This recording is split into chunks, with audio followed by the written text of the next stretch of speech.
Assalamualaikum warahmatullahi wabarakatuh. Selamat pagi, teman-teman. Waalaikumsalam warahmatullahi wabarakatuh. Pagi, Ibu. Ini pada kemana?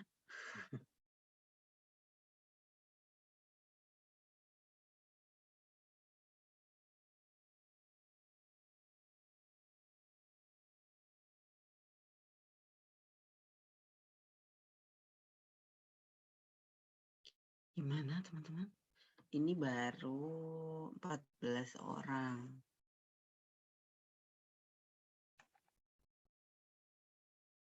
Yang mau presentasi udah ada belum?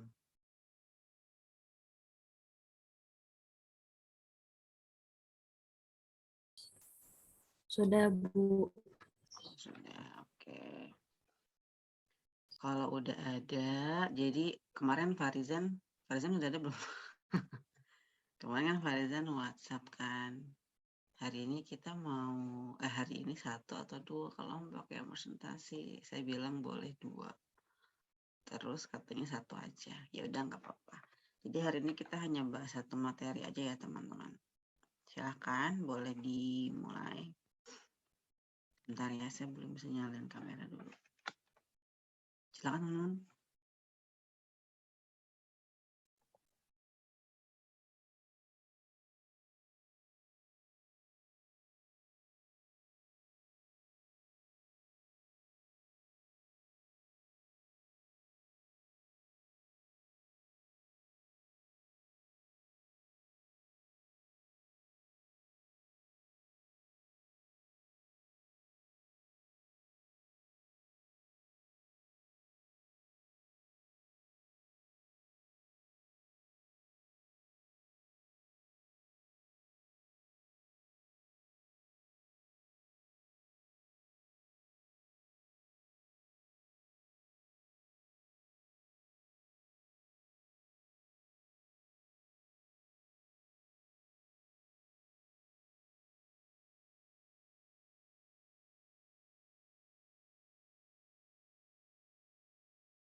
Silahkan teman-teman.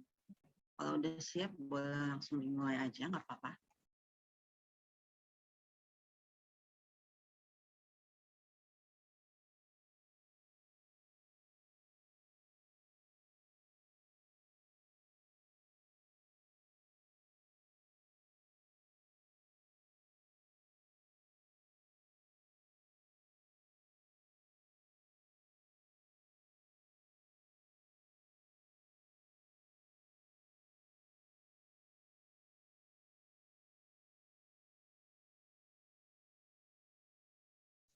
Sebentar ya, Bu. Oke.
Bismillahirrahmanirrahim.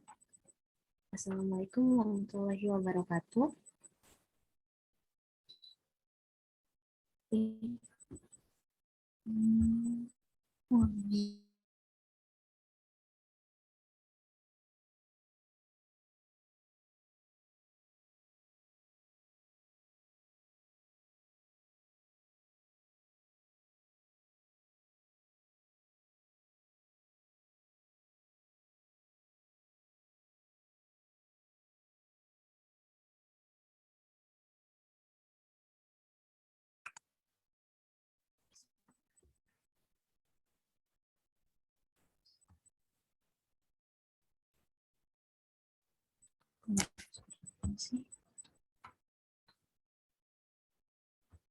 Perkenalkan, kami dari kelompok 2 akan mempresentasikan tentang virus. Di sini saya Yusnia Rahmayani. Saya Gita Amelia. Saya Deborah R. Maksumawati.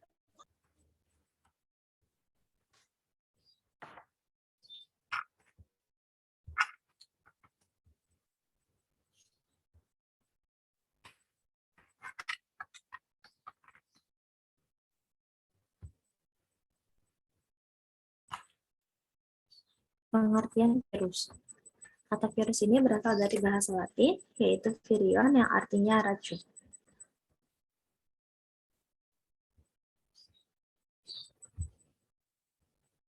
Virus adalah organisme parasit yang mana ia membutuhkan inang untuk bertahan hidup. Mikroorganisme ini harus menemukan inang untuk bereproduksi, termasuk melalui sel tubuh manusia. Tanpa menopang ke tubuh inangnya, ia tidak bisa mereplikasi diri.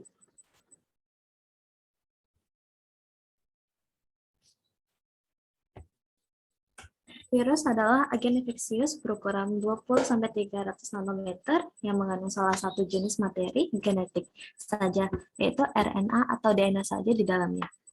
Materi genetik ini dilindungi oleh protein selubung. Pada beberapa jenis virus juga dilapisi oleh selubung membran lipid. Materi genetik ini mengandung informasi yang dibutuhkan untuk menghasilkan protein yang dibutuhkan oleh virus untuk bereplikasi. Salah satu partikel virus disebut virion. Virus ini hanya dapat bereplikasi dalam sel hidup dan inert ketika di luar sel.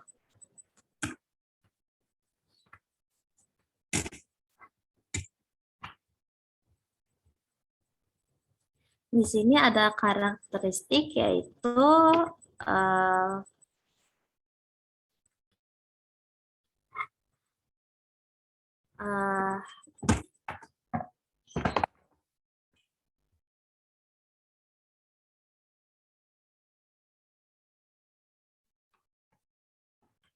itu merupakan parasit obligat intraseluler pada bakteri, protozoa, jamur, alga, dan hewan. Ukuran ultramikroskopnya itu mulai dari 20 nanometer sampai 400 nanometer diameter. Dia bukan sel, yaitu strukturnya strukturnya itu sangat kompak dan ekonomis. Terus tidak memenuhi karakteristik kehidupan secara mandiri. Terus merupakan makromolekul tidak aktif di luar sel inang dan hanya aktif di luar sel inang. Apakah geometri? Dia itu dapat membentuk massa seperti kristal.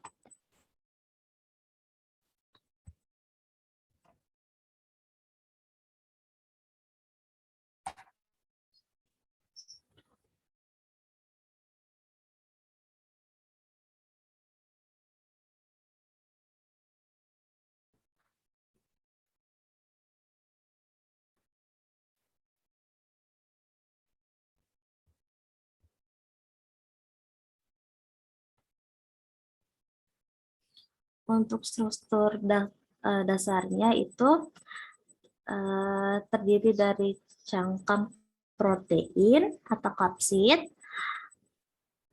yang mengelilingi nukleus dan mengelilingi inti nukleus. Asam nukleat dapat berupa DNA atau RNA, untai ganda.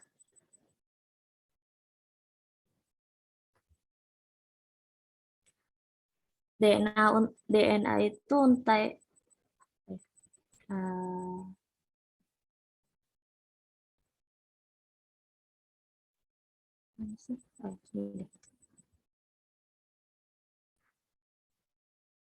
asam nukleat dapat berupa DNA, untai tunggal, RNA, untai tunggal atau RNA untai ganda. Molekul pada permukaan virus memberikan spesifikasi yang tinggi melekat pada sel inang, memperbanyak dengan mengambil kendali materi genetik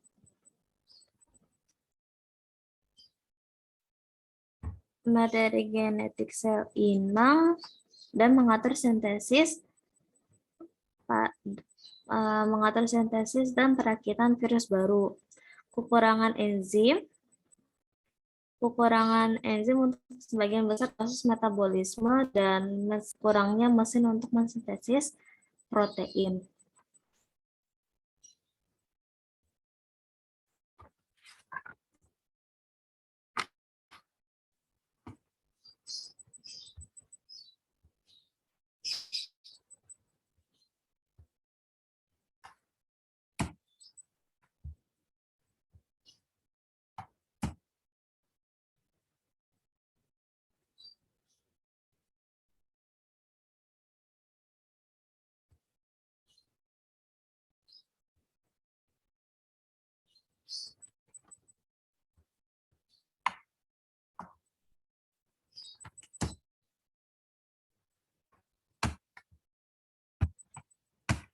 Morfologi virus. Yang pertama, virus itu berukuran aseluler atau tidak mempunyai sel.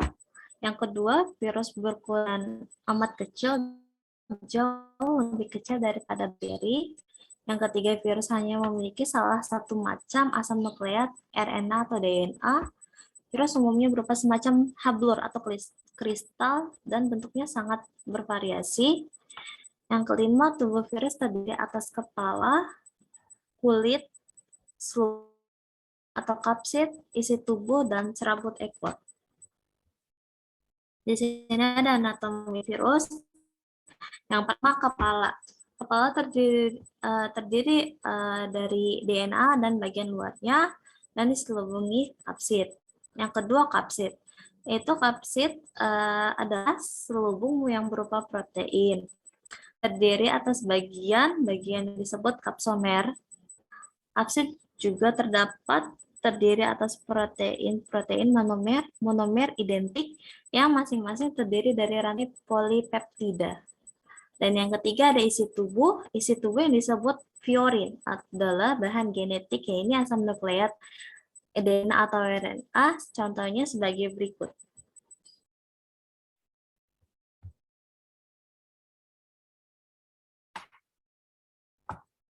Virus yang isinya tubuhnya RNA dan bentuknya menyerupai kubus, antara lain virus radang mulut, virus yang berisinya RNA itu protein, lipida, dan polisakarida. Contohnya itu Paramyxovirius.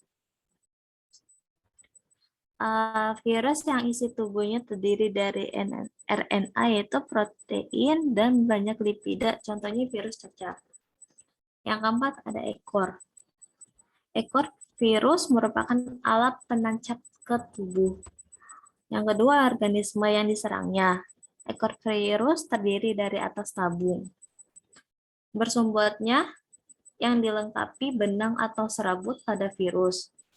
Dijumpai asam nukleat yang diselubungi oleh kapsid.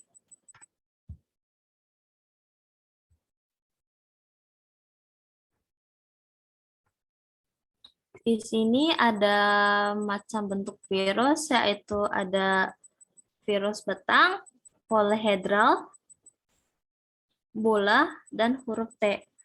Ini contohnya kalau untuk bola yaitu virus HIV dan influenza.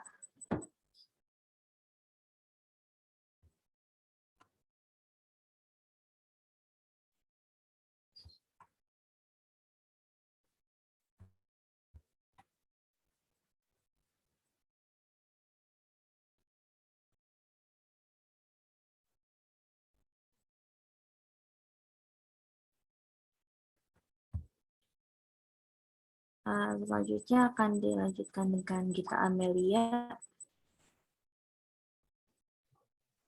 Klasifikasi virus. A. Berdasarkan morfologi virus, yaitu ukuran, bentuk, tipe simetri molekul, dan keberadaan membran. B. Berdasarkan sifat materi genetik yang dimiliki. Tipe materi genetik atau DNA RNA, jumlah materi genetik, linearitas untaian materi genetik, ukuran genom, sense atau positif negatif, segmentasi materi genetik, dan lain-lain. Yang pertama ada virus ADN. A. Poxvirus, B. Herpesvirus, C. Adenovirus, D. Parvovirus. 2. Virus ARN. Yang A. Parmisovirus, B. Mysovirus, C. Reustrovirus, D. Rhabdovirus, E. Reovirus, F. Togavirus, dan G. Picornavirus.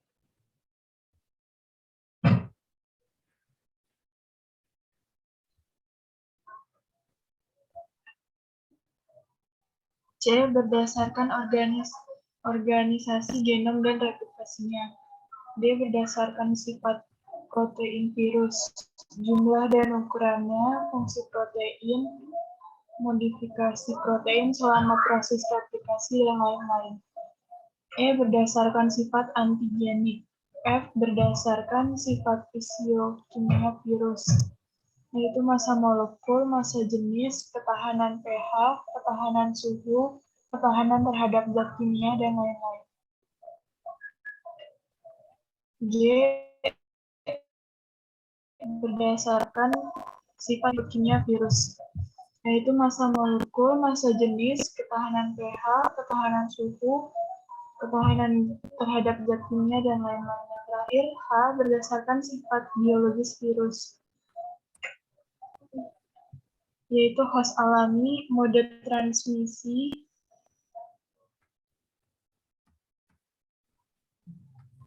vektor patogenesis, patogenisitas, tropisme jaringan, patologi. Replikasi virus. Untuk replikasi virus hanya memerlukan asam nukleat. Materi yang diperlukan untuk sintesis protein virus berasal dari sel inang atau host phase-nya. Contoh organisme yang menjadi host phase virus adalah bakteri, jaringan embrio, hewan, tumbuhan, dan manusia. Proses reproduksi virus terdiri dari 5 tahap, yaitu adsorpsi, penetrasi, sintesis atau eklipase, dan pematangan dan lisis. Berikut akan dibahas tentang cara replikasi virus yang terdiri atas 5 tahap.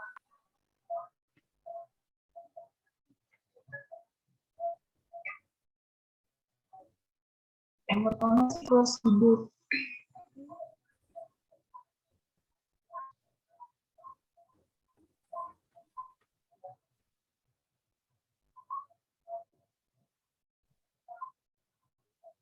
Fase lisogenik. A. Fase absorpsi dan infeksi. Pada fase absorpsi dan infeksi, peristiwa yang terjadi sama halnya dengan fase absorpsi pada infeksi secara lipid. Fagin menempel di tempat yang tepat yang spesifik pada sel bakteri. B. Fase penetrasi. Pada fase ini, fage melepas enzim lisosim sehingga dinding sel bakteri berlubang. Selanjutnya, DNA fage masuk dalam sel bakteri.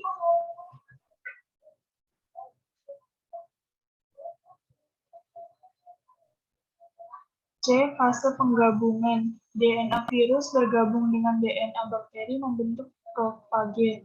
Dalam bentuk profage, sebagian besar gen berada dalam fase tidak aktif, tetapi sedikitnya ada satu gen yang selalu aktif. Gen aktif berfungsi untuk mengkode protein reseptor yang berfungsi menjaga agar sebagian gen profage tidak aktif. D. Fase replikasi. Saat profage akan bereplikasi, itu artinya DNA fage juga turut bereplikasi. Kemudian ketika bakteri membelah diri, bakteri menghasilkan 2 sel anakan yang masing-masing mengandung profage. DNA fage atau dalam profage akan terus bertambah banyak jika sel bakteri terus-menerus membelah. Bakteri lisogenik dapat diinduksi untuk mengaktifkan profagenya.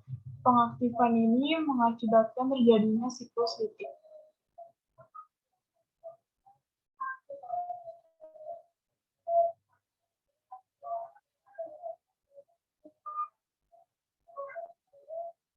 Fase infeksi litik. A. Tahap absorpsi. B. Tahap penetrasi.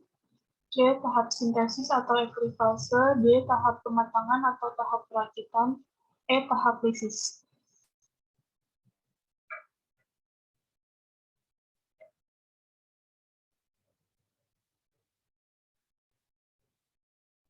Tahap absorpsi. Tahap menempelnya virion pada bagian reseptor site sel inang dengan menggunakan serabut ekornya.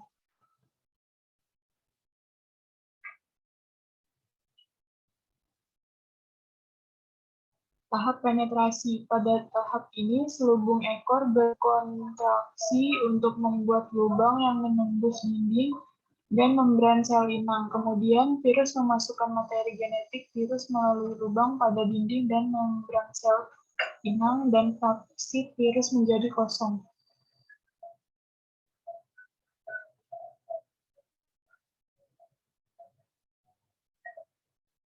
Selanjutnya akan dibaca oleh Kak Deborah.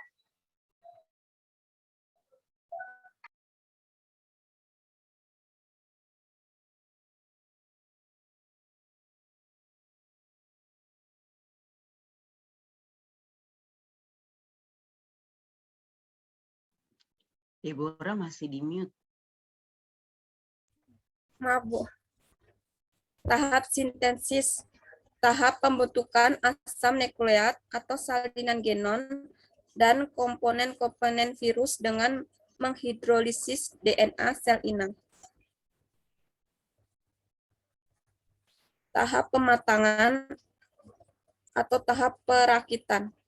Pada tahap ini terjadi perakitan partikel-partikel virus yang lengkap membentuk virion-virion baru dengan menggunakan asam nukleat dan protein. Tahap lisis. Tahap pemecahan dinding sel inang dengan menggunakan enzim lisosim yang berfungsi merusak dinding sel bakteri sehingga virus baru akan keluar dan menyerang sel inang yang baru.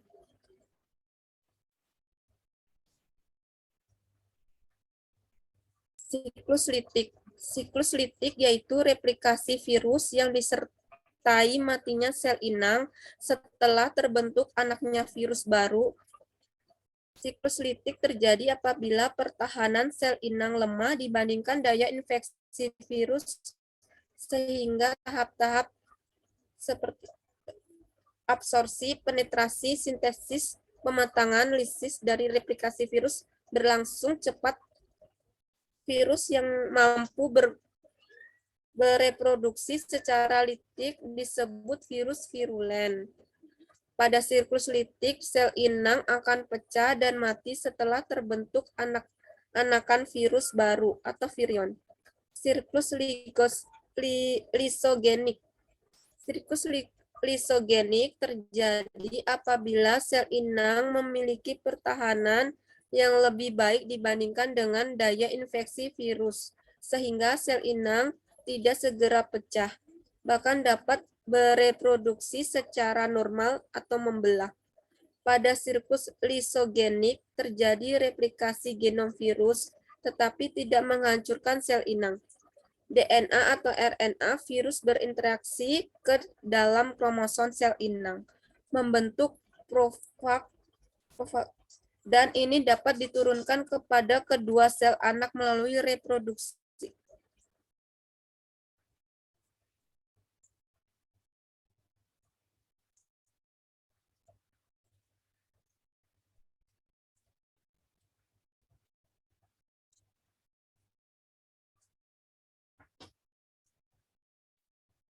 Bismillah.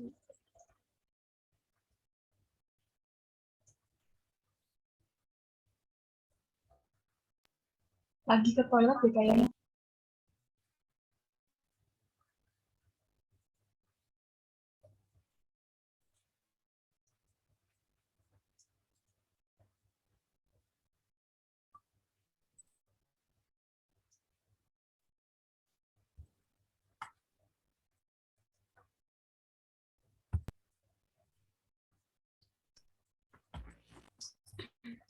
Mekanisme infeksi virus.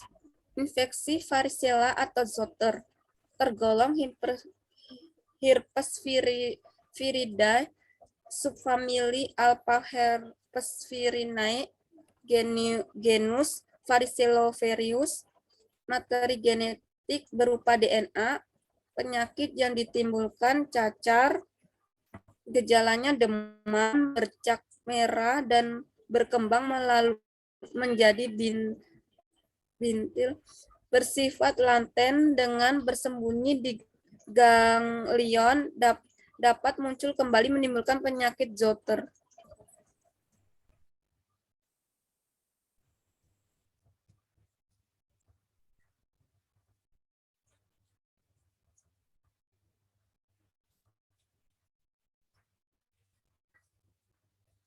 Infeksi herpes simplex tergolong Herpesviridae, subfamili Alpha herpes virinae, genus simplex virus, materi genetik berupa DNA, penyakit yang ditimbulkan herpes, gejala dan tampak luar penyakit mirip dengan varicella zoster, memiliki dua tipe, HCV1 dan HCV2. HCV1 menimbulkan gejala di orofaring, gingivostomatis, parigonocilitis, keratokonjungtivitis. HCV2 menimbulkan gejala genitalia, bersifat latin dengan bersembunyi di ganglion. HCV1 menyebabkan infeksi latin di trigemenial ganglia. HCV2 menyebabkan infeksi latin di sakral ganglia.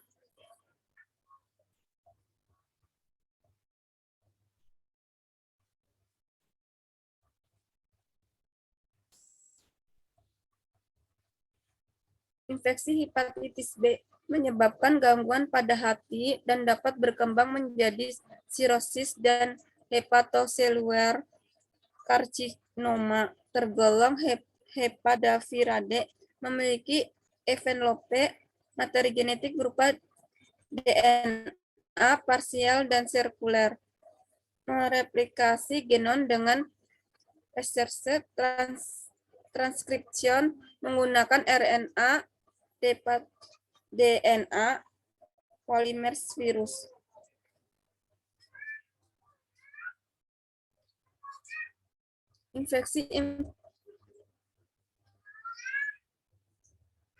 Infeksi influenza A tergolong famili Orthomyxoviridae, genus Orthovirus. Terdapat banyak subtipe, diantaranya H5N1 atau avian influenza, H1N1, flu babi,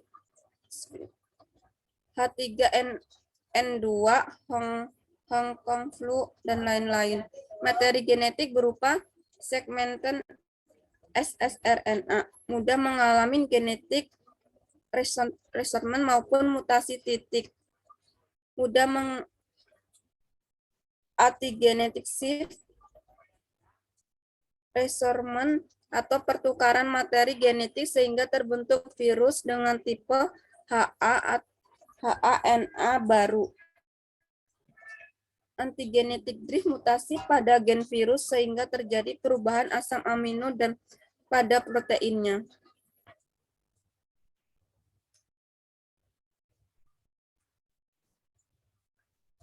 Terima kasih.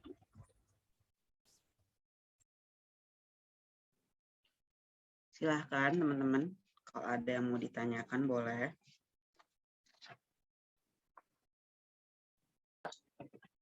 Nanda mau nanya. Ya, silakan Nanda. Dari yang Nanda baca-baca dari artikel itu kan virus sulit sekali mati atau hilang ya Kak. Nah, lalu kalau misalnya kita terinfeksi virus ya, apakah kita bisa sembuh lagi? Balik sembuh seperti semula gitu Kak. Terima kasih.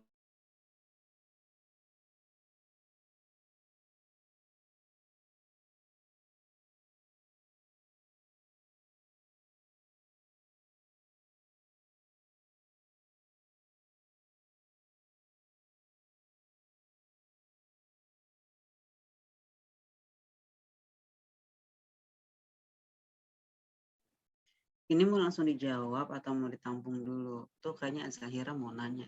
Ya, tunjuk tangan soalnya.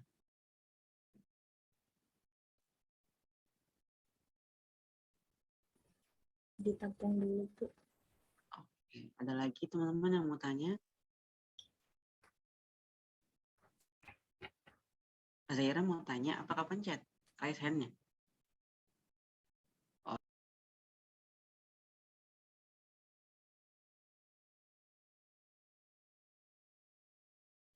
Ya, pertanyaannya Zahira, apa yang dimaksud dengan airborne virus? Kemudian bagaimana cara pencegahan terjadinya airborne virus?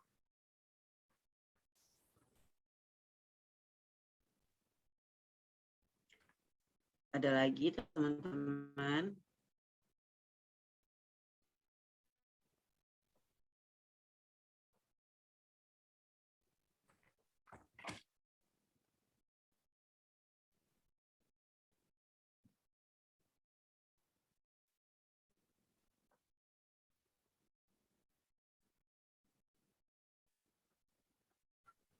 Ada lagi, satu pertanyaan lagi gitu mungkin? Kalau ada.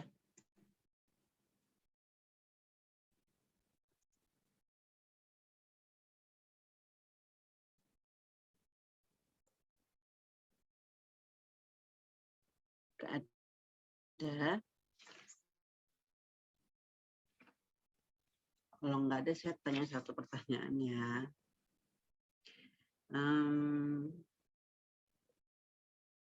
Tadi saya lihat di slide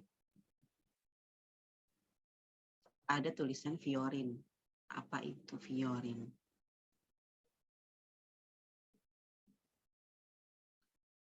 Kemudian satu lagi, tadi di lisogeni itu ada tulisan absorpsi pakai B ya.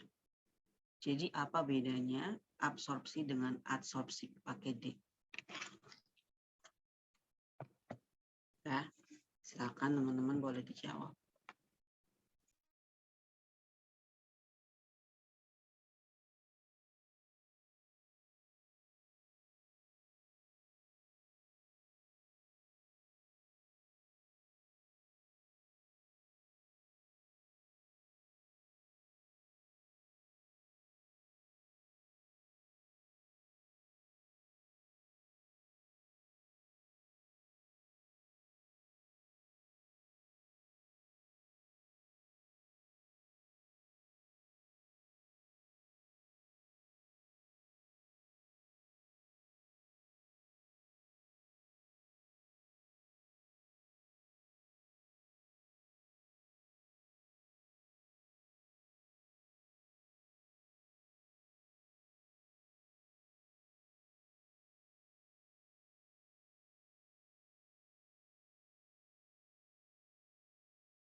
Gimana teman-teman? Adakah pertanyaan yang sudah bisa dijawab?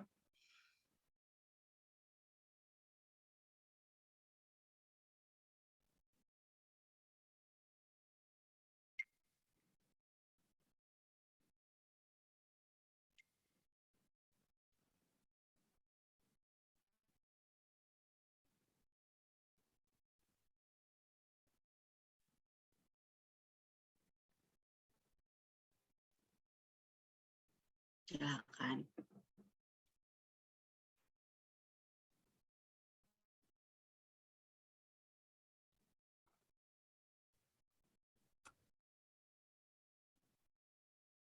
Eh, aku akan menjawab pertanyaan dari Kak Azahira.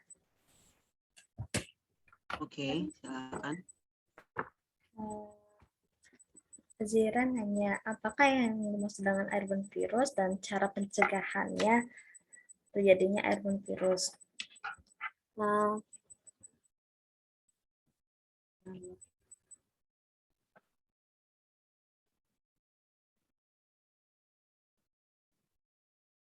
Virus itu penyakit yang ditularkan melalui udara dari waktu ke waktu, yaitu seperti TBC, flu,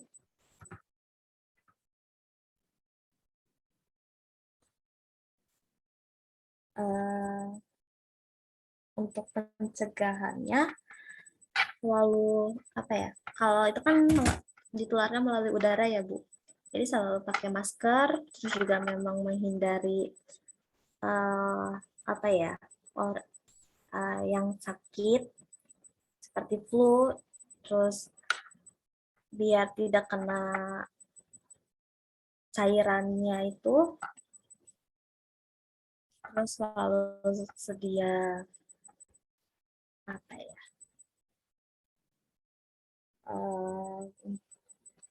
Untuk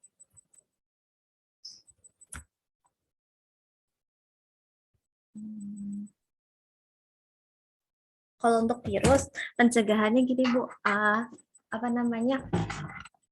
Jangan terlalu dekat sama orang yang lagi flu karena bisa kena dropletnya kayak cairannya itu. Terus kalau untuk virus TBC itu ventilasi udara selalu terbuka, tidak apa ya? Jangan minim sirkulasi udaranya, jangan terlalu pengap, terus juga memang jangan satu wadah dengan orang yang terkena TBC karena itu bisa menularkan.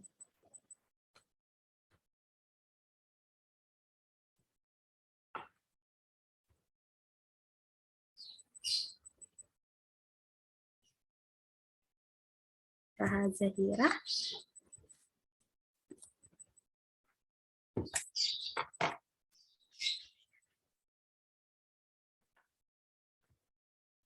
Sama-sama, Kak Zahira.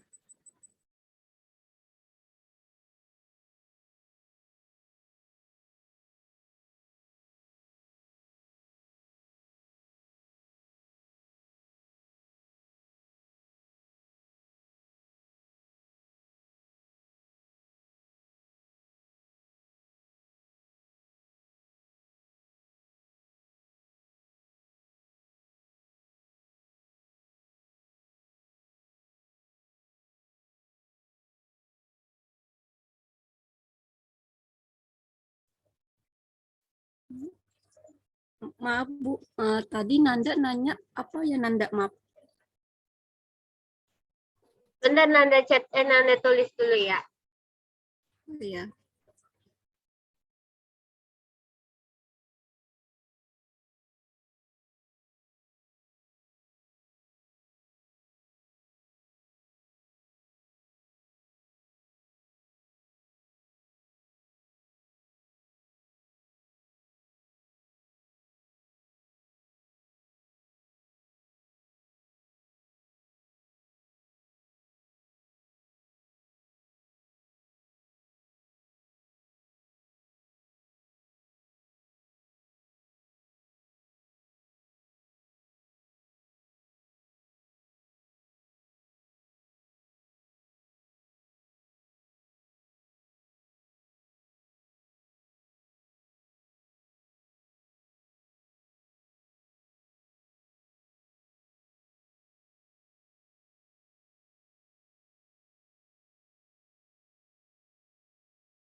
izin jawab pertanyaan Nanda ya, Bu.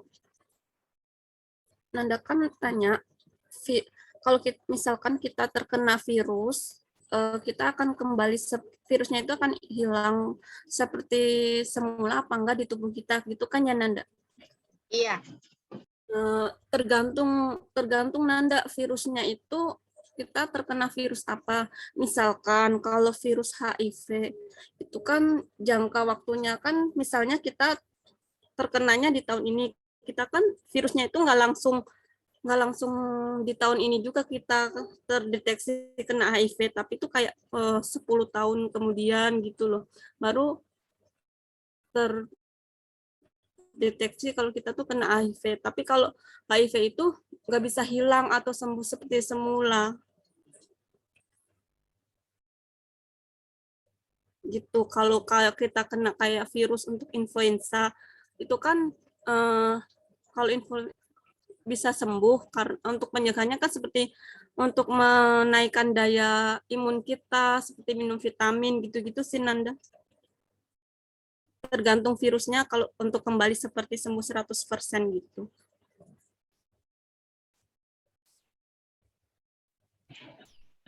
Iya, Kak. Virus, Kakak bisa mau nanya lagi. Virus yang paling mematikan itu virus apa sih, Kak? Yang saya yang saya tahu tuh ya HIV. Kalau sama ini TB sih, kalau tidak cepat dalam penanganannya atau telat dalam pengobatannya. Bentar-bentar, apa TB? Ya TBC, Bu, maaf. TBC itu virus.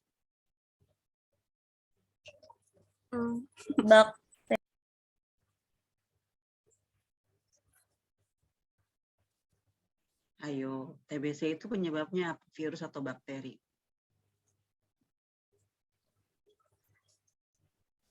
Bakteri, Bu. Ya, bakteri ya. TBC bukan karena virus. Oh, iya.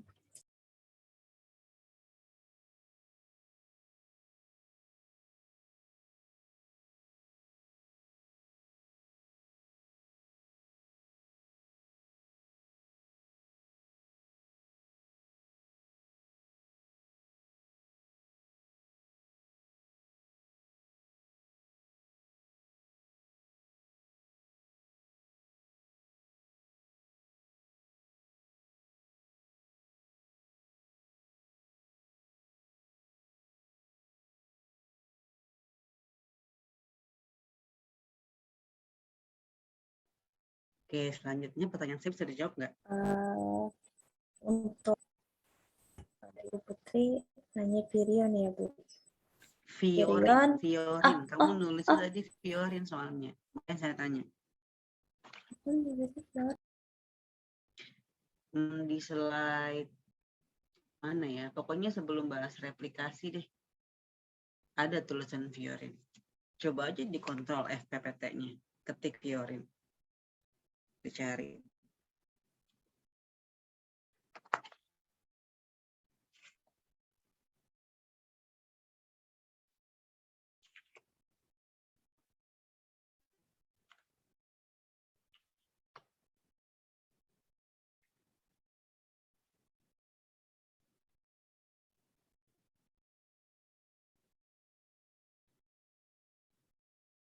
Ada nggak nulis gitu?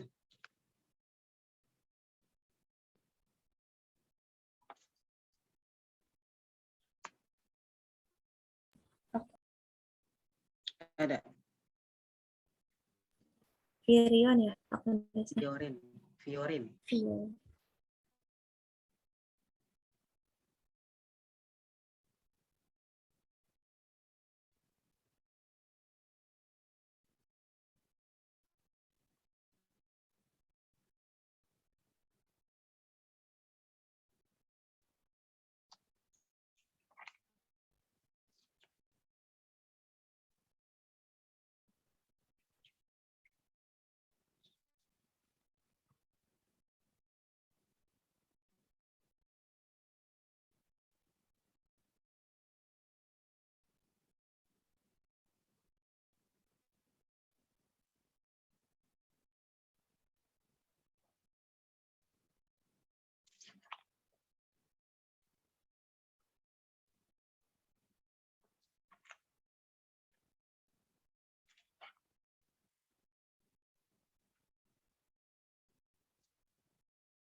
Kamu nggak ada nggak nulis gitu?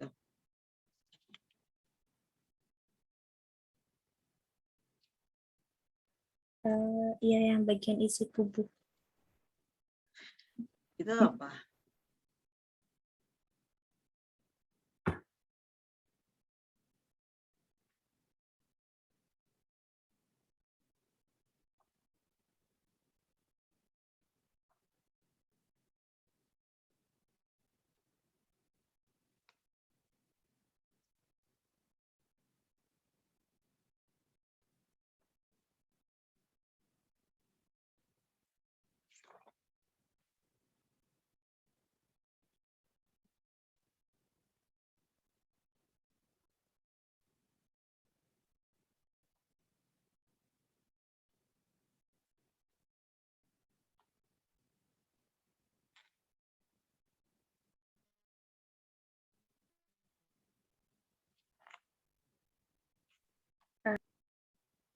Gimana? Salah, Bu. Bukan Fiorin, tapi Virion. Jadi tipe ya, hati-hati tapi ya. Ya, Ibu. Jadi untuk Terus? bedanya. Ya, terus bedanya adsorpsi sama absorpsi apa? Absorpsi itu Yang pakai B itu artinya apa? B sama D ya, B sama D.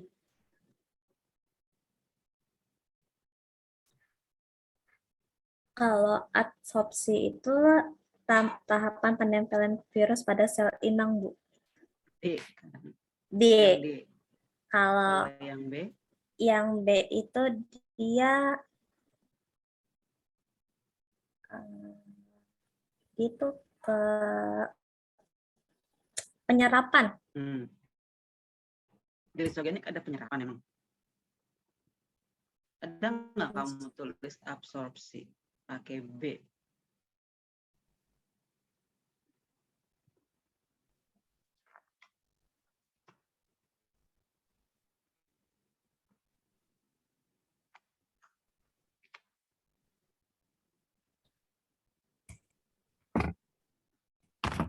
Nggak ada, adanya adsorpsi. Jadi itu pelekatan pada sel inang. Virion pada sel inang. Jadi ada nggak kamu nulis absorpsi pakai B?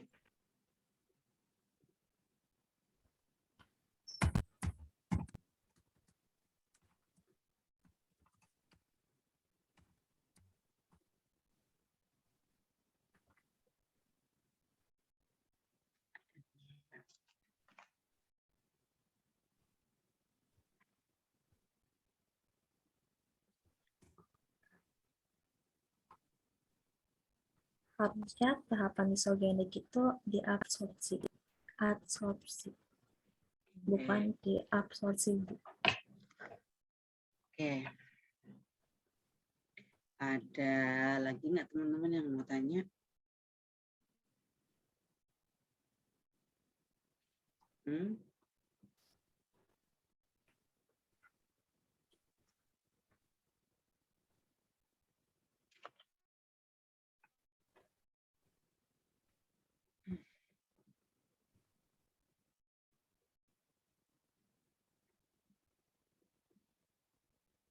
Nggak ada ya?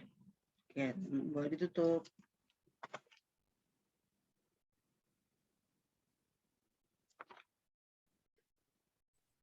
Terima kasih atas partisipasinya. Mohon maaf bila ada kesalahan.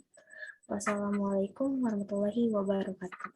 Waalaikumsalam warahmatullahi wabarakatuh. Oke, teman-teman. Jadi sebelum saya tanggapin soal pertanyaan, saya mau komentarin dulu sama PPT-nya ya. Pertama, kan saya udah pernah bilang belum di kelas ini ya. Teman-teman boleh kok pakai PPT-nya saya, yang penting teman-teman bisa jelasin. Nah, tadi kalau saya lihat teman-teman itu tidak bisa menjelaskan dengan baik dari PPT yang diambil dari slide yang diambil dari PPT saya. Gitu ya. Jadi next time kalau misalnya emang mau pakai silahkan. Tapi tolong dijelasannya dengan baik kayak gitu. Karena kan apalagi soalnya berbahasa Inggris gitu ya. Artinya teman-teman harus tahu dulu artinya apa ketika menjelaskan juga jadi lebih mudah kayak gitu. Jadi nggak cuma asal tempel aja, gitu ya. Kemudian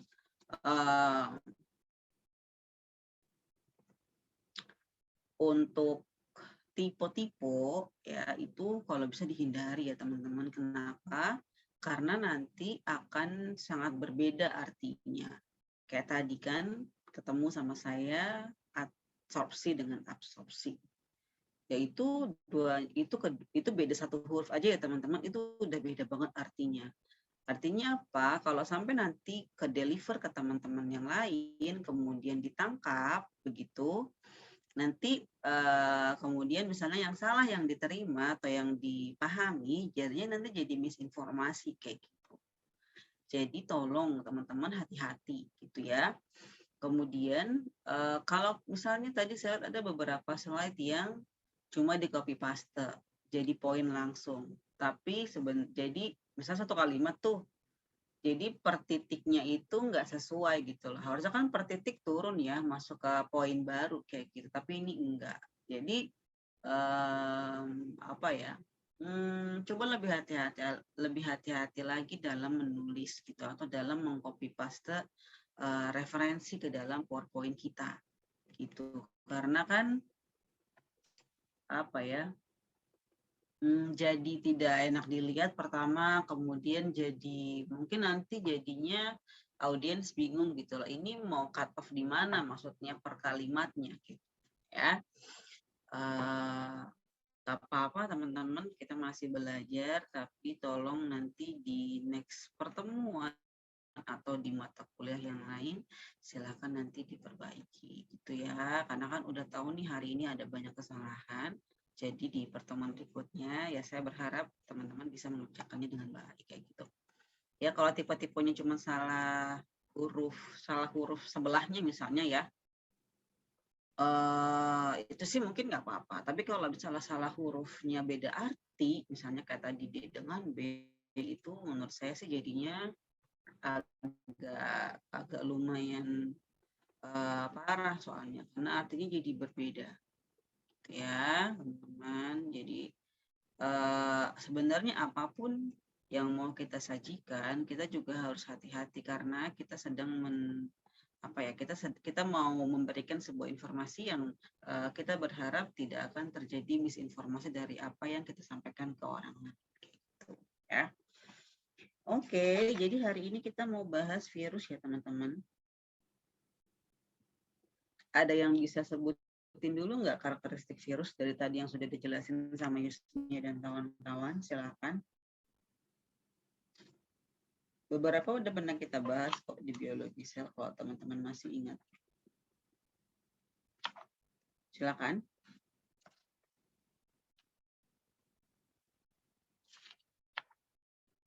Silahkan teman-teman.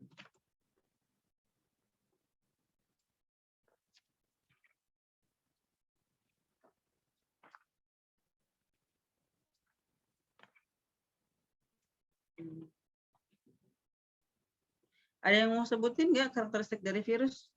Satu coba, 3 orang, satu-satu sebutin. Satu, apa?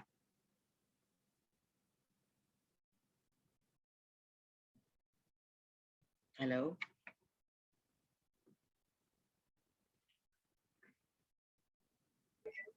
Ukurannya kecil.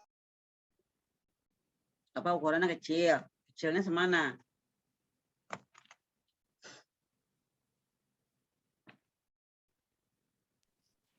sampai 400 nanometer. Jangan yang tadi presentasi yang jawab. Oh.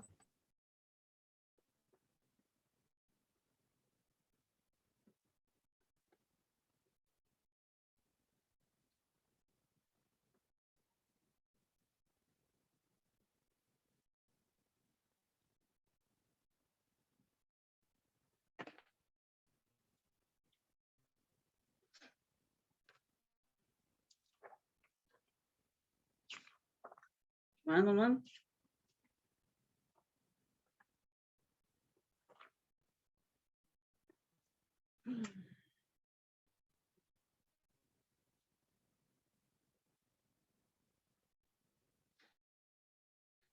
Ayo, nggak ada yang jawab.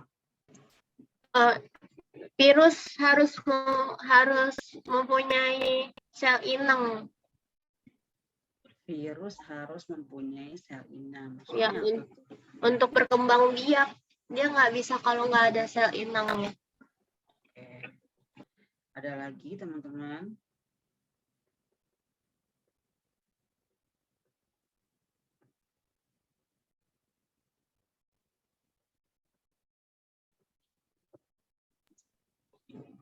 Virus juga jenis parasit mikroskopik. Parasit. Parasit. Oke. Satu lagi coba. Dapat dikristalkan, Bu. Dapat dikristalkan. Oke. Satu lagi coba.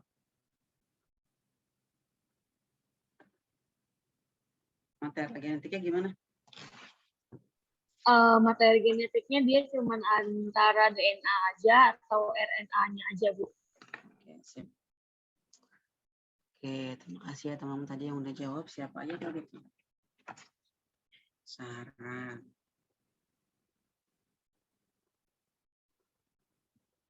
Tadi siapa? Itu suaranya Ananda bukan? Iya, Nanda.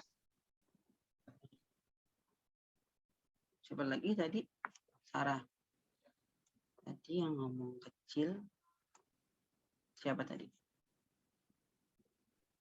Saya, Bu, Sarah Permata tadi. Oh, Sarah. Yang ngomong kecil tadi, kecil. Semana kecilnya? Oh, kalau kecil. Azahira. Oh, Azahira. Oke.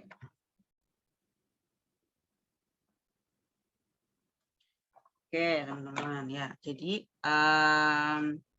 kita masuk dulu ke pengertian virus ya. Jadi kalau virus itu, kalau saya dapatnya tadi itu istilahnya namanya adalah venom. Jadi venom itu artinya racun.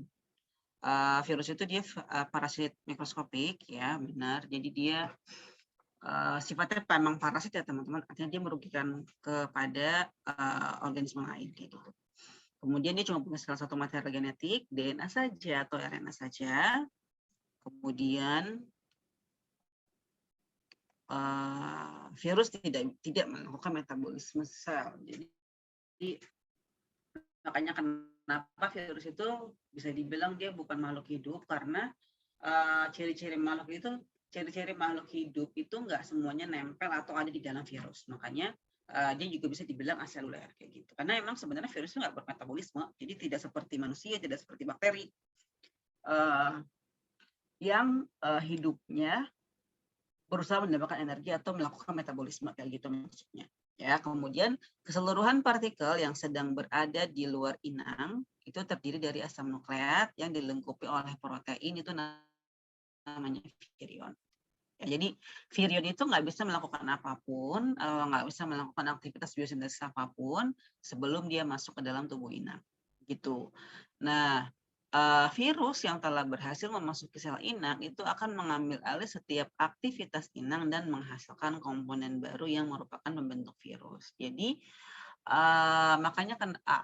makanya sangat berbeda sekali kerjanya virus. Maksudnya infeksi virus dengan infeksi bakteri ya teman-teman. Jadi kalau virus itu dia mengambil alih atau dia pinjam atau dia pakai alat-alat atau mesin sintesis yang dimiliki oleh inang kayak gitu. Nah, ini tadi ya. Jadi virus itu dia parasit obligat ya teman-teman. Artinya dia memang harus ada inangnya dan dia parasit obligat intraseluler. Jadi di dalam sel ya, baik di bakteri, protozoa, fungi, alga, tanaman maupun di hewan. Kemudian ukurannya sangat kecil ya, 20 nanometer sampai 450 nanometer. Dia bukan sel ya, strukturnya sangat kompak dan ekonomis. Kemudian dia tidak memenuhi karakteristik dari kehidupan ya. Kemudian dia menjadi makromolekul inaktif ketika dia di luar sel inang, kemudian menjadi aktif ketika hanya di dalam sel inang. Ya, kemudian dia strukturnya itu geometrik gitu loh teman-teman. Kemudian dia bisa juga membentuk crystal-like gitu ya. Kemudian struktur utamanya itu terdiri dari kapsid ya, yang mengelilingi inti asam nukleat ya, asam nukleatnya antara DNA atau DNA saja, ya. Kemudian material genetiknya bisa double strand DNA, ya, atau single strand DNA, atau RNA single strand ataupun RNA double strand. Oke, kemudian dia bermultiplikasi dengan mengambil alih material genetik dari sel inangnya dan meregulasi sintesis dan pengepakan atau pembentukan sel virus yang baru, kayak gitu. Dia nggak punya enzim untuk metabolisme, ya dia juga nggak punya mesin untuk mensintesis protein. Oke, kemudian bentuk virus itu dia bervariasi ya, baik dari sisi bentuk, ukuran maupun komposisi kimiawinya. Biasanya bentuk umum virus itu ada yang bulat, memanjang, oval, silindris, dan juga menyerupai huruf T. Lebih kecil dia ukuran daripada bakteri, kemudian dia hanya bisa dilihat menggunakan mikroskop elektron. Ya, ukuran sekitar segitu ya teman-teman. Itu untuk yang virus cacar itu paling besar 200 nanometer. Oke, susunan tubuh. Selain ini gambarnya ya. Jadi yang pertama adalah kapsid. Itu adalah lapisan yang membungkus keseluruhan tubuh virus dan berasal dari kandungan protein jenis tertentu. Fungsinya apa? Fungsinya untuk membentuk tubuh virus, melindungi virus dari kondisi yang cenderung merugikan, kemudian mempermudah proses penempelan ketika terjadi upaya penembusan untuk masuk ke dalam sel tertentu. Kemudian itu bagian luar ya, di dalamnya ada isinya jelas ada material genetik. Ya. Bisa DNA ataupun RNA. Kemudian setiap virus itu cuma misal nukleat tersebut sering bergabung dengan kandungan protein di dalam tubuh virus dan disebut nukleoprotein. Nah, kemudian ada istilahnya kepala sih. Sebenarnya kepala itu bagian atasnya ya. Jadi itu terdiri dari kapsid dengan juga material genetik. Kemudian ekor, ya beberapa, nggak semua sih sebenarnya. Kayak misalnya yang punya ekor itu kayak bakteriofag atau bakteriofag, virus yang menginfeksi bakteri, itu untuk fungsinya untuk menempel pada sel inang, kayak gitu. Nah, kemudian virus itu ada 2 jenis ya teman-teman. Ada virus telanjang dan juga virus terselubung. Maksudnya bukan terselubung gitu ya. Maksudnya tersampul gitu. Jadi ada envelope virus ya sama naked virus gitu ya. Nah, ini teman-teman yang tadi saya bilang kalau ini adalah kapsid ya, yang bentuknya apa ini ya, heksagon ya. Nah, ini adalah materi genetiknya atau asam nukleat ya. Nah, ini adalah contoh dari naked virus ya, artinya apa, ini adalah virus telanjang ya. Yang bawah ini adalah envelope virus. Jadi ini kan kapsid ya teman-teman nih. Ini materi genetik, kemudian di luarnya ini ada yang namanya envelope atau sampul. Biasanya envelope ini terdiri dari spike ya atau paku. Jadi spike-spike ini biasanya adalah faktor virulensi yang dimiliki oleh virus tersebut. Gitu. Ya. Ada yang tahu COVID-19 envelope virus atau naked virus?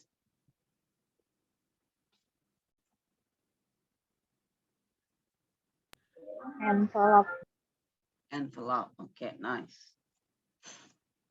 Oke, nah ini tadi macam-macam bentuk virus ya. Ini ada, jadi ini adalah macam-macam bentuk virus yang RNA. Ini ya. Ini yang naked, ini yang envelope. Ya, kemudian ini DNA. Non envelope, yang ini envelope. Ya.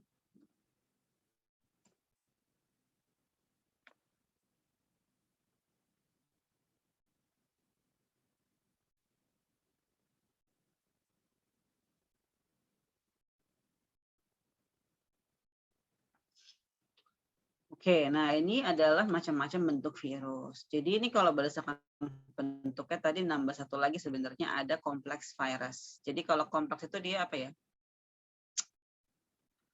Kayak nggak jelas gitu loh. Mana kapsidnya, mana envelope-nya, mana. Jadi kayak gini loh, bentuknya kompleks ya. Contohnya adalah ini ada yang A adalah poxvirus ya. Ini yang B adalah bakteriofag. Ya, yang ini envelope virus, yang C adalah virus mumps, yang D adalah herpes virus, yang E itu adalah rhabdovirus, yang F itu adalah HIV. Ya, ini yang naked, ini ada adenovirus, kemudian yang ini adalah papillomavirus. Ya. Oke, nah jadi virus itu dia kayak bentuk apa ya, geometris lah gitu teman-teman. Jadi ini adalah bentuk dari virus icosahedral. Ya. Bentuknya kayak gitu. Nah, kemudian ini adalah virus berdasarkan material genetik. Tadi ya udah sempat disinggung. Jadi berdasarkan genom virusnya bisa ada DNA virus, RNA virus, sama RNA atau DNA virus. Jadi ini bisa dibalik gitu loh. Ini ssDNA single strand ya, SS itu DS berarti double strand. Ya, sama dengan yang lain. Oke. Ini pengelombakan virus ya teman-teman. Jadi macam-macamnya, contohnya DNA virus, ini nama keluarganya. Jadi kalau keluarga virus itu biasanya belakangnya adalah IDAE. Kemudian kalau genus itu biasanya ada nama virusnya. Ya. Kayak Poxviridae itu family. Genusnya Orthopoxvirus. Ya. Kemudian ini penyakitnya.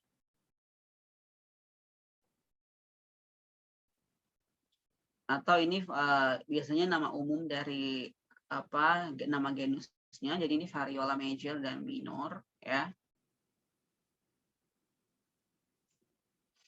Ini yang RNA ya, dia jauh lebih banyak di sini ya. Oke. Kita masuk ke replikasi virus. Jadi yang pertama itu, berapa sih? Udah 933 ya. Jadi yang pertama adalah adsorpsi atau pelekatan. Jadi sama seperti bakteri atau patogen manapun, ketika dia mau menginfeksi sebuah organisme, itu dia harus terjadi dulu yang namanya pelekatan atau adsorpsi. Ya. Kemudian berikutnya penetrasi, reklifase, pembentukan virus baru, dan pemecahan sel inang. Ya, ini adsorpsi ya teman-teman. Jadi ini adalah tahap penempelan yang dilakukan oleh virus tertentu pada dinding sel inangnya. Virus itu kenapa dia bisa nempel? Itu dia akan duduk di yang namanya reseptor site atau situs reseptor. Ya, yang terdapat pada tubuhnya ke dinding sel inangnya. Jadi emang ada tempat duduknya teman. Nah, ini contohnya membran reseptor membran sel untuk virus. Contohnya kayak influenza. Influenza itu reseptornya adalah asam sialat di glikoprotein. Glikoprotein itu ada di mana? Ada di membran sel. Ya. Rabies itu reseptornya adalah asetilkolin. Ya. Kemudian HIV itu reseptornya ada di CD4 sama di CXCR4. Ya. Di sel T. Di makrofag itu dia di CCR5. Ya. Kemudian Epstein-Barr ya, atau kissing disease itu reseptornya di C3D ya, di sel B. Jadi dia memang menyerang sel B. Kemudian rhinovirus itu dia di molekul adhesion intracellular. Jadi setiap virus itu punya reseptor site-nya masing-masing. Ada yang tahu nggak COVID-19 itu reseptor site-nya di mana?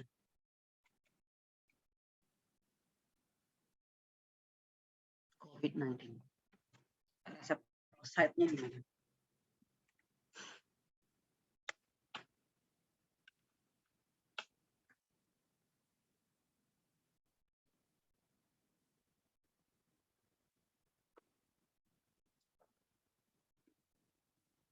Reseptor ya, Bu? Iya, reseptor site.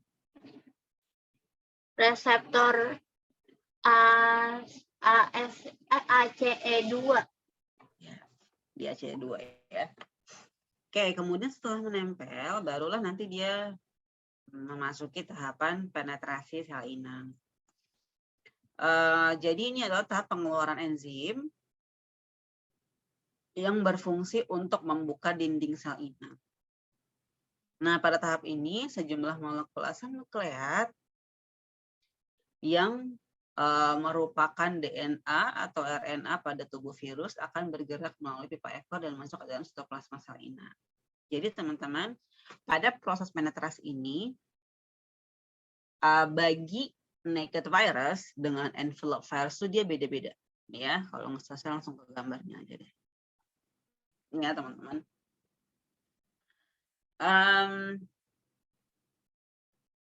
Ya. Kalau ini sebenarnya adalah tadi herpes virus itu apa namanya envelope ya. Sebentar, coba kita cek.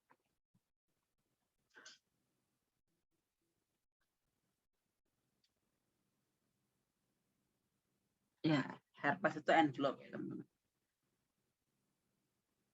Jadi kalau naked dia lebih mudah sebenarnya nempel, udah kebuka langsung ke injeksi. Tapi kalau yang envelope dia ada dua macam. Bisa endositosis, penelanan begitu, atau dia fusi membran. Ya, bedanya apa? Kalau masih ingat di endositosis di material biologi sel, jadi dia nempel gini ya, kemudian dia kayak ditelan gitu. Ya kan, masuk kan? Nah, kemudian baru habis itu nanti dia akan menghancurkan kapsidnya, kemudian dia baru melepaskan DNA-nya. Gitu ya. Jadi ini ada uncoating step. Kalau fusi, beda ya teman-teman, bisa dilihat dari gambarnya. Jadi kalau fusi itu ya emang dia berfusi loh. Jadi dia nempel. Jadi envelope itu nempel bareng, melebur bareng bersama membran selnya. Kan kemudian keluar. Gitu ya. Itu adalah penetrasi. Yang berikutnya adalah eklipase.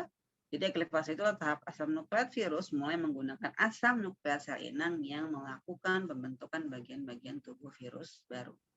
Jadi dia keluar kan tadi, ya udah dia pakai material genetiknya sel inangnya. Kemudian dia bikin kapsid lagi, dia bikin kalau punya sampul dia bikin lagi sampulnya. Kemudian kalau dia apa namanya? Bikin lagi genomnya ya, nukleoproteinnya dibikin lagi kayak gitu. Jadi dia bikin semua komponen tubuhnya pakai asam nukleatnya sel ini. Kemudian barulah pembentukan virus baru ya. Jadi tadi ya udah pinjam baru dibentuk kayak gitu. Nanti baru di package ya. Berarti nukleoprotein atau asam nukleatnya virus, kemudian ditutup lagi pakai kapsid. Kalau punya envelope ditutup lagi pakai envelope gitu. Baru setelah itu nanti dia akan keluar ya, atau pemecahan sel inang. Hampir semuanya, tapi apa sih namanya? Untuk yang litik ya berarti nanti akan terjadi yang namanya lisis sel. Gitu. Nanti setelah lisis nanti dia akan pindah ke sel-sel tangga yang lain. Gitu. Nah gini ya teman-teman, ini adalah proses ini sebenarnya proses budding sih, bukan budding ya, iya budding. Kalau ini dia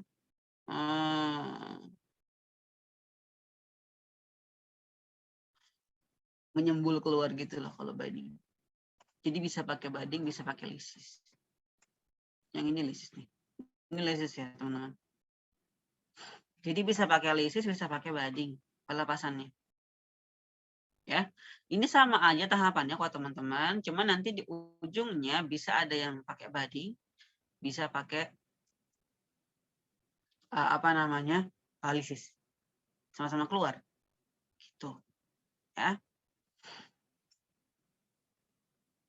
Oke, ini apa namanya replikasi DNA di sel sama di virus ya kayak gini. Jadi ini virus masuk, ini yang DNA ya, ini nukleusnya sel inangnya. Nanti dia sel inangnya nanti akan mereplikasi si DNA virus kayak gitu. Oke, jadi ini sama aja kayak tadi ya, ini mudahnya. Ini yang contohnya adalah naked. Ya. Sama aja kok, attachment, penetration, synthesis, assembly, ya, dan release. Sama aja. Cuma beda ilustrasi aja. Oke. Saya izin sampai 4 menitan lagi ya, teman-teman, sampai 9:45. Ini adalah replikasi retrovirus, ya. Jadi ini yang pakai dibalik, ya. Jadi ini ada retrovirus. Dia mengandung single strand RNA 2 kopi, ada 2 kopi ya teman-teman. Jadi dia masuk, kemudian coating, kemudian dia terjadi yang namanya reverse transcription, artinya transkripsi balik, ya. Jadi dari RNA dijadiin dulu jadi DNA, ya. Kemudian baru setelah itu berintegrasi dengan DNA inang, ya, kemudian terjadilah transkripsi. Nanti dari hasil transkripsi dia menghasilkan lagi RNA-nya, kayak gitu. Ribet ya. Ya kalau yang retro emang lebih ribet. Ya, kemudian baru nanti dia akan terjadi proses body keluar. Kayak gitu. Jadi dia ada ini yang membedakan antara retrovirus dengan virus-virus yang lainnya adalah dia terjadi yang namanya reverse transcription. Transkripsi balik. Dari RNA jadi DNA. Gitu ya. Oke. Ya, sama tadi ya. Penjelasannya. Itu tadi gambarnya, ini penjelasannya. Kemudian ini lisogenik ya teman-teman, siklusnya. Jadi siklus itu bisa litik ataupun lisogenik. Jadi kalau lisogenik, materi genetik virusnya itu berintegrasi dengan asam nukleatnya atau DNA-nya si inang. Jadi contohnya bakteriofag ya. Selama sel bakteri itu membelah, dia akan membawa DNA virus. Ya. Tapi ketika nanti misalnya terjadi, maksudnya ketika tubuh bakteri itu udah tahu kalau ada DNA asing, nanti dia akan juga memasuki fase litik. Kayak gitu. Oke. Karena ini masih panjang ya teman-teman, ternyata nggak sampai 9:45. Ini klasifikasi teman-teman nanti bisa baca sendiri ya, nggak perlu dihafalkan semuanya karena banyak sekali ya. Berdasarkan sampul, berdasarkan materi genetik, berdasarkan yang lain-lain kayak gitu. Ya. Jadi kita langsung masuk ke sini deh, viral pathogenesis. Kayaknya nggak lama deh. Oh, jadi dikit lagi. Oke. Jadi teman-teman sebentar belum mulai. Jadi di sini saya mau ambil salah satu aja contoh virus ya, atau viral pathogenesis ya. Jadi ini sama aja sebenarnya kayak patogen yang lain begitu. Ya jadi kalau yang kayak tadi airborne, kayak influenza itu kan airborne ya teman-teman. Pencegahannya gimana? Ya pakai masker, kemudian jaga daya tahan tubuh kayak gitu. Sama aja nanti dia masuk dulu dari portal entry ya. Kalau airborne berarti dari saluran pernapasan dong. Masuk, kemudian dia akan sampai di reseptor set yang tadi. Ya, jadi ya saya ambil cuma satu aja, influenza di airborne transmission ya teman-teman. Ini dari keluarga Orthomyxoviridae ya. Jadi influenza itu dia akan menghasilkan destruksi sel epitel jalur respirasi. Nah, justru sebenarnya kalau kita terpapar oleh infeksi influenza, nantinya akan memicu infeksi sekunder ya dari bakteri, contohnya seperti Haemophilus influenza dan Staphylococcus aureus, gitu ya. Nah, virus influenza ini dia punya sampul, ya genomnya negatif sense ssRNA, ya agak ribet ya teman-teman kalau saya jelasin negatif, nanti saya jelasin lagi di pekan depan. Ini diiyain dulu aja, negatif sense. Kemudian sampulnya punya 2 macam spike. Yang pertama adalah neuraminidase, yang kedua adalah hemaglutinin. Ya, neuraminidase itu fungsinya adalah untuk menghidrolisis asam sialat. Katanya teman-teman ingat, Reseptor site-nya influenza tadi ada di asam sialat ya, di glikoprotein. Ya. Ini dia membantu untuk pelepasan partikel virus. Ya, kemudian yang hemaglutinin itu memungkinkan virus menempel pada sel inang dengan berikatan pada epitelia residu asam sialat. Gitu ya. Oke, ini neuraminidase teman-teman, ini yang hemaglutinin. Ini ruangannya mau dipakai nggak ya sama orang? Udah 94. Oke teman-teman, jadi takutnya dipakai ruang virtualnya, walaupun teman-teman nggak ada kuliah lagi, jadi materinya saya cut off sampai sini ya. Kita masih sisa PR ini. Kalau ini udah saya kirim sih materinya, harusnya teman-teman udah nonton. Udah ditonton belum? Udah dibuka belum? Farisan udah di-share belum materinya? Sudah, Ibu. Udah. Oke, sudah dilihat kah? Belum? Jadi nanti ditonton ya.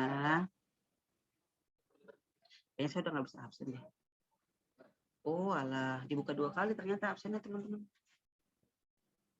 Tanggal 9 kan ya hari ini. Iya sudah, tidak apa-apa. Hadir semua kan ya. 19, 20, 21 ya.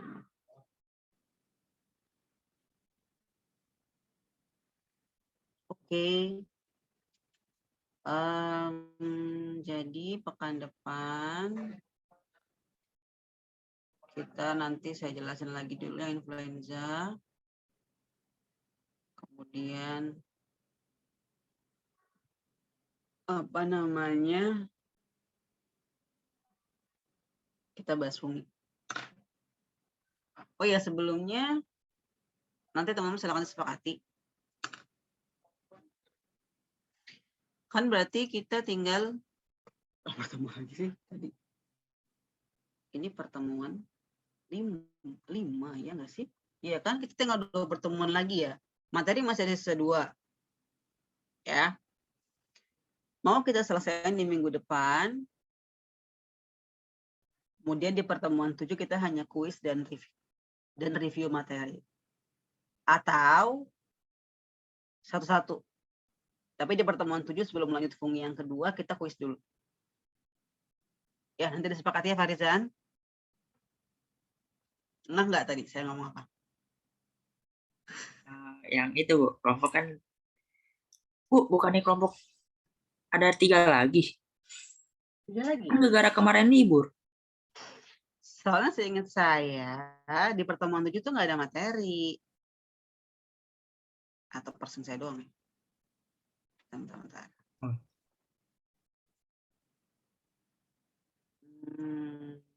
Kontrak.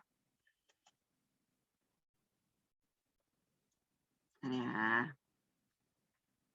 Iya, jadi itu materi sisa 2. Ya. Karena emang di pertemuan 7 sama 15 sudah nggak ada materi, teman-teman. Nih ya. Di pertemuan 7 itu tuh review doang. Karena ada kuis, jadi tambah kuis. Jadi 2. Ya, jadi kita masih ada 2 materi lagi. Sisa 2, jadi ada 6 bab. Ya. Gitu ya, nanti disepakati ya Farizan. Mau gimana? Oke, karena kita sudah sangat lewat gitu ya 9.50. Kita ketemu lagi insya Allah di pekan depan ya teman-teman. Nanti tinggal disepakati ya, mau 2 kelompok atau 1 kelompok, terserah ya. Yang pasti kita tinggal 2 pertemuan lagi. Karena habis lebaran tuh kita langsung ujian. Ya, jadi lebarannya nggak happy-happy banget. Karena nanti habis lebaran langsung ujian. Ya. Oke, kalau gitu kita ketemu lagi pekan depan ya teman-teman. Tetap semangat kerjanya, semangat puasanya, jaga kesehatan. Sampai jumpa lagi pekan depan insya Allah. Sekian, terima kasih. Assalamualaikum warahmatullahi wabarakatuh. Waalaikumsalam warahmatullahi wabarakatuh. Makasih Bu. Sama-sama. Udah saya absen ya teman-teman. 2 pertemuan. Don't worry, be happy. Silakan teman-teman, boleh leave. Terima kasih. Terima kasih Bu. Ya.